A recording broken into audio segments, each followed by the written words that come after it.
खोले थे, इन्होंने भी वो प्रयोग किया, लेकिन प्रयोग ऐसा, जादूगर ने ऐसा प्रयोग किया कि न तो उन्होंने कोई शिक्षक दिया, न उन्होंने कोई बिल्डिंग बनाई।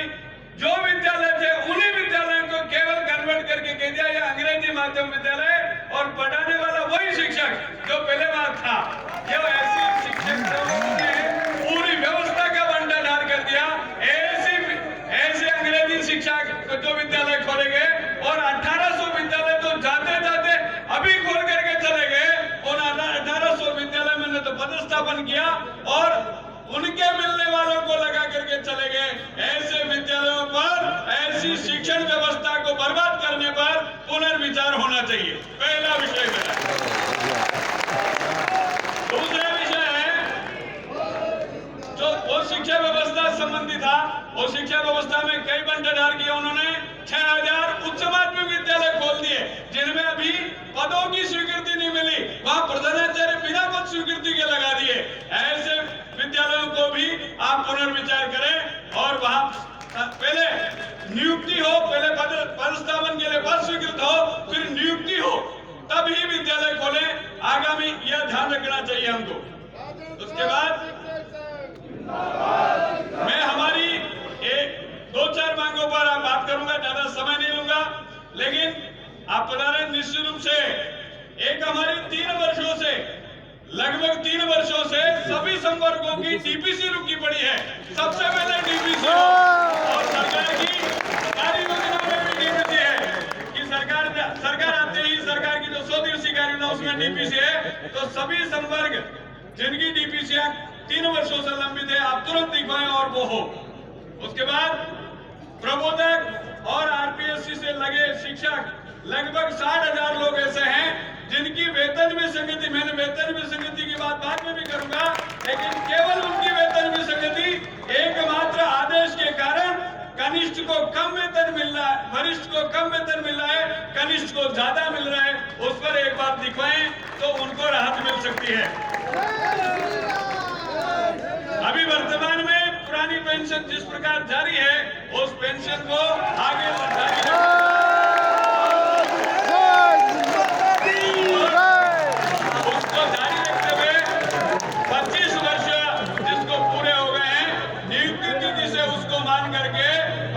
जिसको पूरा हो गए उसको पूरी पेंशन दिए जाने की भी हम चाहेंगे आप करें।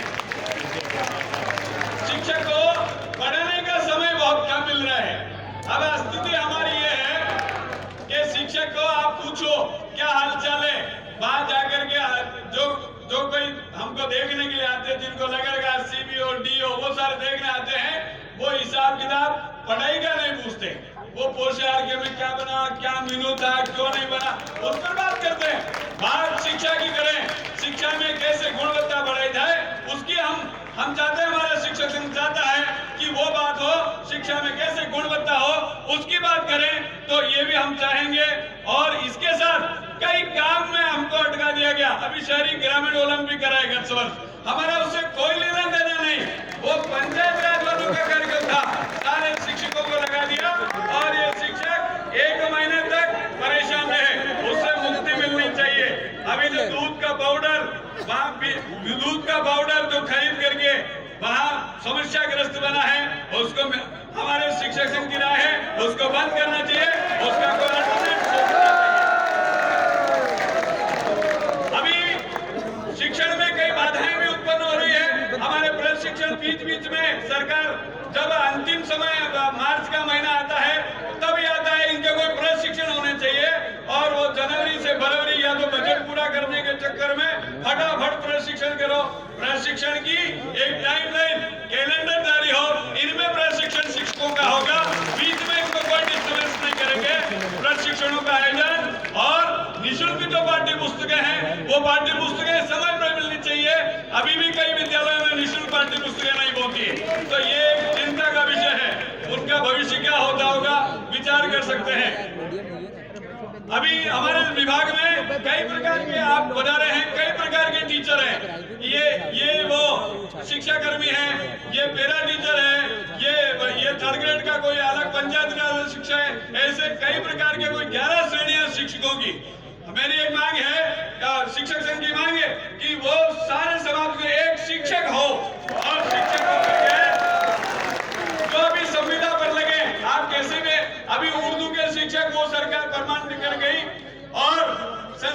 शिक्षक या हिंदी के शिक्षक पढ़ाने वालों के बारे में नहीं सोचा, तो हम ये मांग करेंगे अब ये संस्कृत और संस्कृति की सरकार आई है, तो संस्कृत और हिंदी के जो शिक्षक हैं उनके संविदा कर्मियों को नियमित करें।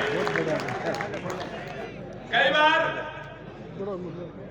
टीएसपी के जो शिक्षक हैं कोर्ट से आदेश लेकर गए हैं, उनको नॉन टीएसपी में भेजना है, इस पर भी आप विचार करें।